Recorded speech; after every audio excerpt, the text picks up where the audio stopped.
Sa bulubunduking bahagi ng Ilocos Sur ay matatagpuan ang animoy paraiso at makasaysayang lugar. Ito ang Besang Pass Natural Monument ng Cervantes, Ilocos Sur. Itinayo ang monumento bilang pag-alala sa naganap na digmaan taong 1945. Naging matagumpay ang pinagsanib puwersa ng sundalong Pilipino at Amerikano laban sa mga Japanese Army. Ang lugar na ito ay kabilang sa Triangular Defense ni General Tomoyoki Yamashita. Kabilang dyan ang Dalton Pass ng Santa Fe, Nueva Vizcaya, Villa Verde Trail ng San Nicolas, Pangasinan, at Besang Pass ng Cervantes, Ilocos Sur na nagbabantay sa mga borders ng Nueva Vizcaya, Ifugao at Benguet. Ang Besang Pass ay may elevation na 1,500 meters above sea level. Mararamdaman mo dito ang malamig na temperatura at makapigil hiningang tanawin. Kaya't sa video na ito ay samahan nyo akong lakbayin at bisitahin ang dinarayong Besang Pass ng Cervantes, Ilocos Sur.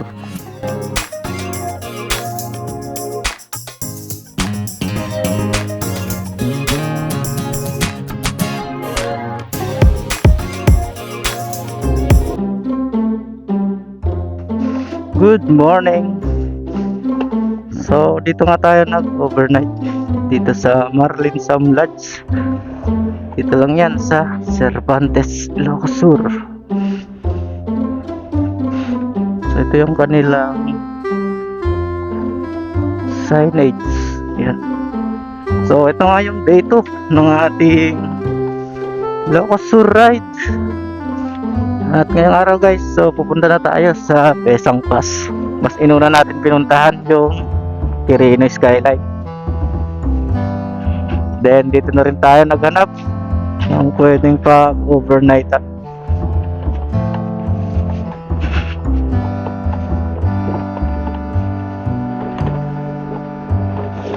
Ayun o, bumad agad yung kabundukan. Good morning, Cervantes, Ilocos Sur. Woo! Solid.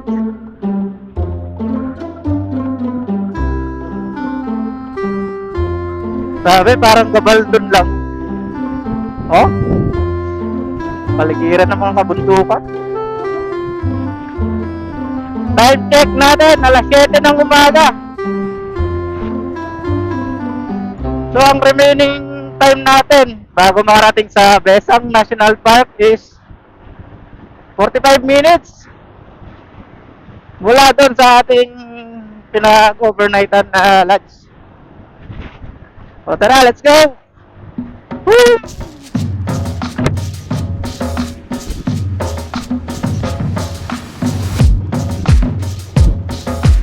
Pagkatapos natin sa Besang Pass is doon naman tayo sa Cervantes, Tutuyo.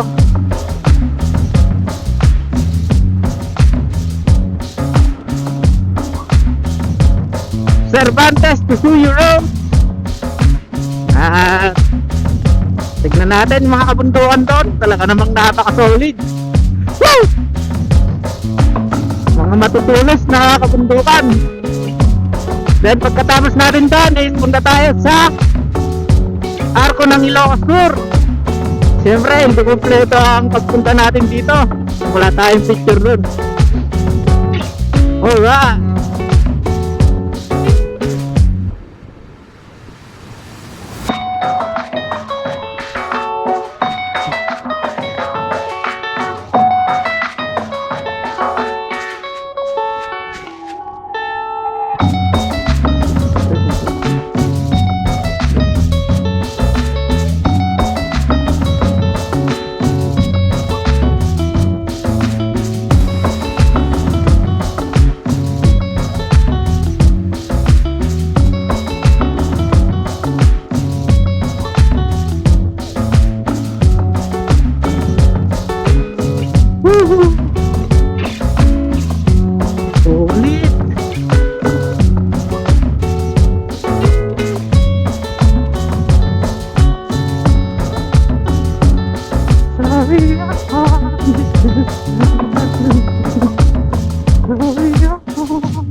Ay, umpisa na naman tayo ng ahon.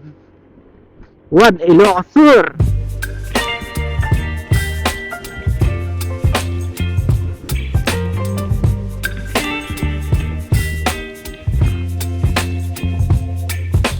may gas station pala dito.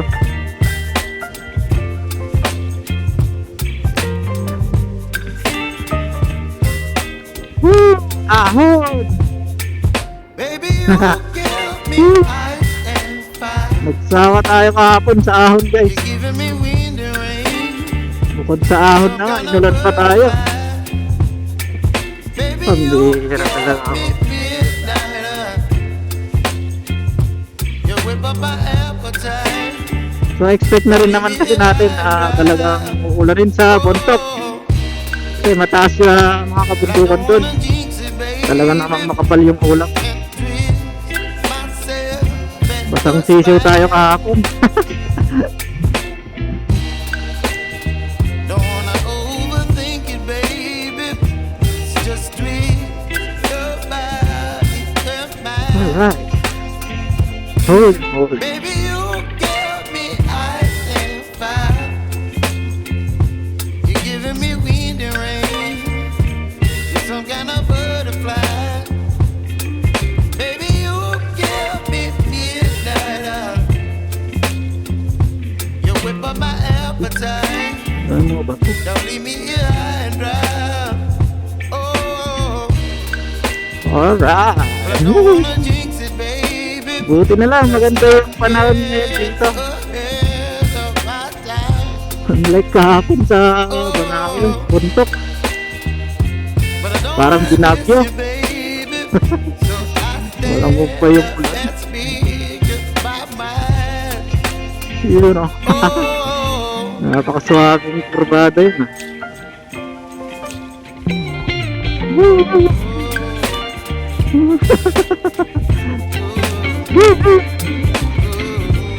Angas! Ayun na.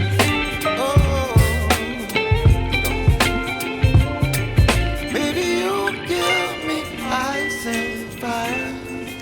Warning. You're channeling wind Accident and prone rain. area. You're some kind of Overshoot ka, kuya. butterfly. Baby, you give me midnight. You whip up my appetite. Don't leave me here high and dry. Baby, you give me ice and fire. Solid. You're channeling wind and rain. You're some kind Grabe, of parang butterfly. Baby, you parang give baler to me di Pakulaw Road lang to ah. You whip up my appetite. Don't leave me here high and dry. Oh, oh, oh, oh,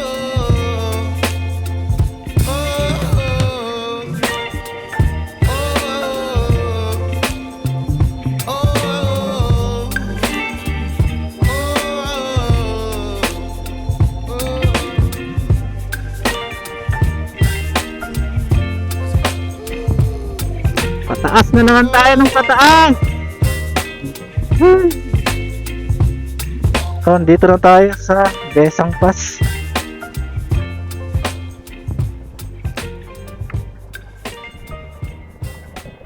Oh, sarado.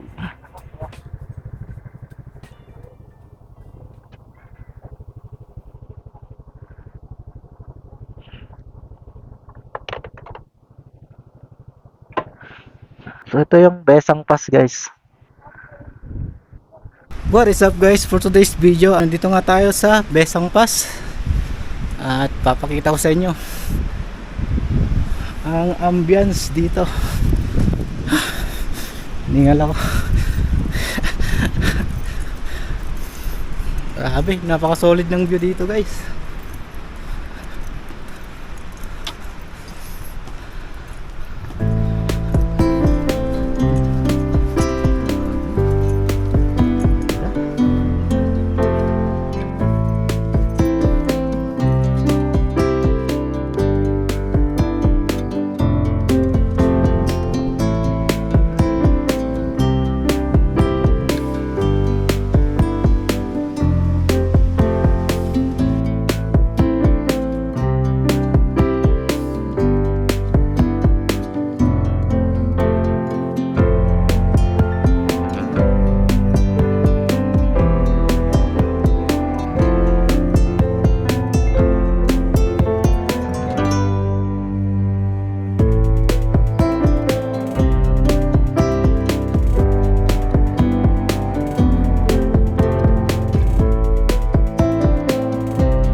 tayo dito sa taas.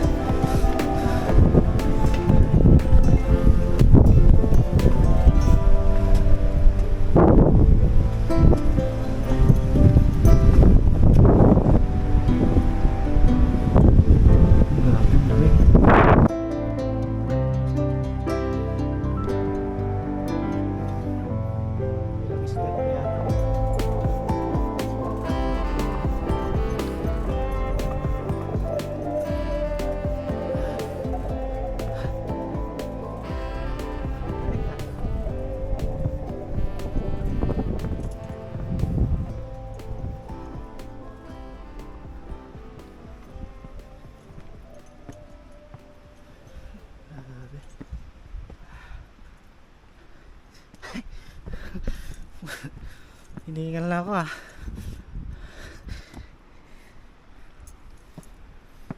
Grabe, taas pala na ito. So, dito na nga tayo guys sa taas nitong Besang Pass. Ayan.